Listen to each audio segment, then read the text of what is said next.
Hey YouTube, Alan back with hopefully it's going to be a quick package and pickles video, because I always say that and then it ends up never being a quick package and pickles video.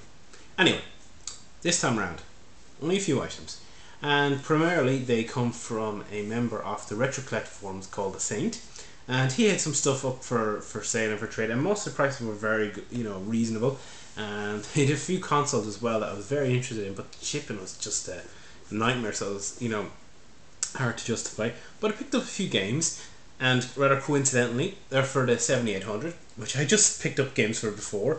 So seems to be a bit of a team at the moment. But first up, we have what do we have? We have Cracked. I'm not too sure what this is. I take it it's some sort of puzzling game. But look, a nice colour label again. What passes for colour in the Atari world. And it does have a manual.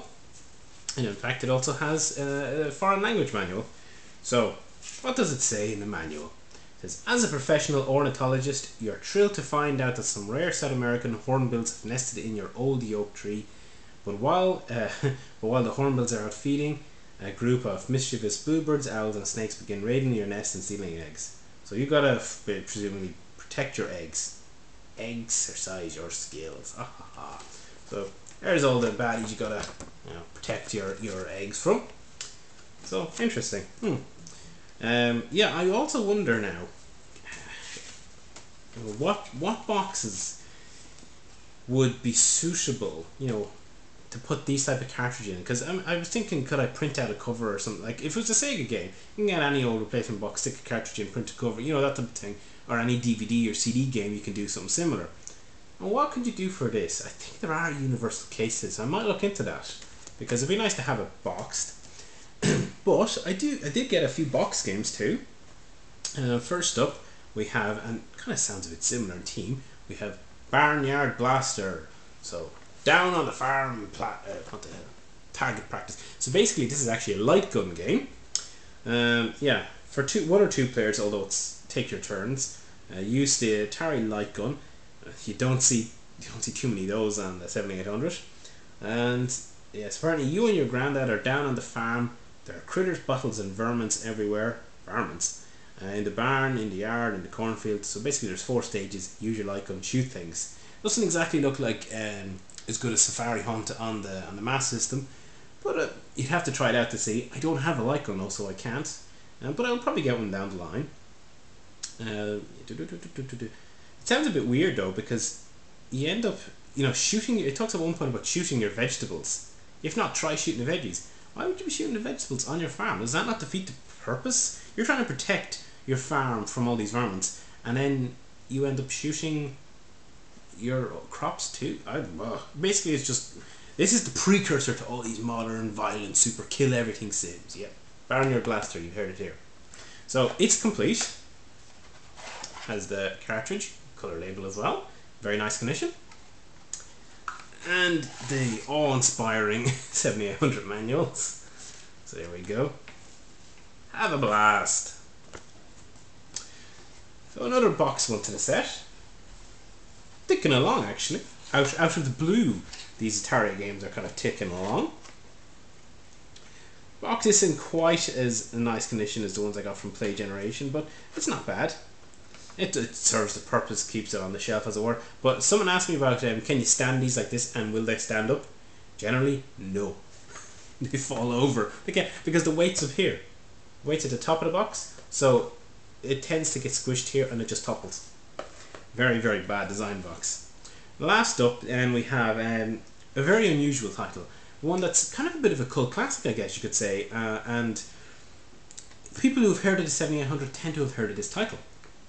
It's completely unique in its concept, I would say. I don't know what else to say about it, so it's Ninja Golf. Yeah, it's what ninjas do in their time off. I mean, it sounds crazy, Ninja Golf, but when you think about it, like, you have to have time off too, even if you're a ninja. I mean, if you had, say, construction worker golf, would you be thinking that's so crazy? Would you be thinking, why is he, playing golf? He's a construction worker. Same deal, it's ninja. Why is he playing golf? But apparently it's tee off time. You gotta kind of play golf and kick enemies. This actually could be really good, and apparently it is one of the more noteworthy kind of exclusive titles on the system. And again, it's complete. So another nice cartridge, good condition, colour label. And we have the, ooh, holy hell, there's 6 pages! Oh my god, they've gone to town. Look, it has staples and everything. Oh dear, oh dear. And look at that, 2 pages of playing the game. This must be a really complicated game. And then instead of having a screenshot, have a simulation of the screenshot. Okay. Yeah, interesting. Strategy. Save your ninja stars for the most difficult sections of the game, watering forest areas. For a higher score, take the shortest path between the area and the green. Sometimes, the ninja that runs away or jumps over his enemies lives to fight another day. Remember that. Sometimes, the ninja that plays soccer instead of golf lives longer. Very, very ninja-like. But yeah, there we go. Apparently, this used to go for quite a bit of money as well. But I got it for, was it 15 quid? Yeah, I think that was right. So, not too bad. Like, I mean, this used to go for, God, 30, 40, 50 in a heyday, so not too bad at all. And as I said, it's one of the more unique games on the system. Can't get the tab in now. Box isn't in the best condition, but it's not too bad, and it's just nice to have these things boxed, period. So here we go. What a crazy title. Ninja Golf. Some more Atari 7800 stuff. 2 more boxed, complete, and 1 not quite complete.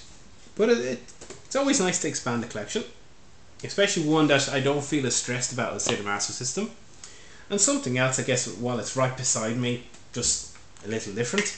We have latest issue of Retro Gamer, Amiga Collector's Guide, and there was something in here. Yeah, the opening editorial from Darren. He talks about basically collecting as a whole. He says if you've ever visited Retro Gamer Forum, you know that he likes to collect blah blah blah, and he talks about it nearly like being a sickness.